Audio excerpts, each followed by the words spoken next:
Le RGPD est venu encadrer et sécuriser les relations entre les sociétés et leurs prestataires. Obligation d'alerte, de coopération, mais aussi et surtout l'obligation de conclure un contrat.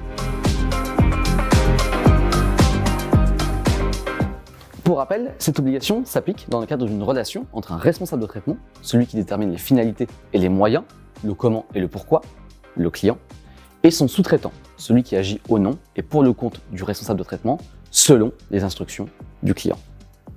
Par exemple, lorsqu'une solution CRM, RH ou de mailing est hébergée chez un prestataire, ou lorsque la maintenance est réalisée par ce dernier, il y a sous-traitance.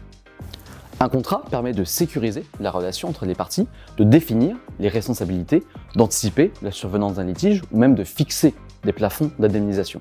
Mais la seule existence d'un contrat ne suffit pas. Il doit contenir certaines clauses bien spécifiques. Le contrat devra contenir des clauses de sous-traitance, c'est-à-dire des clauses qui définissent les obligations de chaque partie.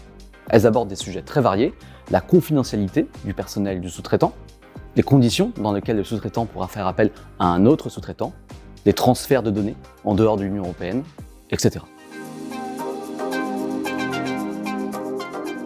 Afin de faciliter la recherche d'un nouveau prestataire, il est possible de recourir à un modèle de clause qui aura été rédigé à l'aide d'un service juridique ou d'un conseil spécialisé.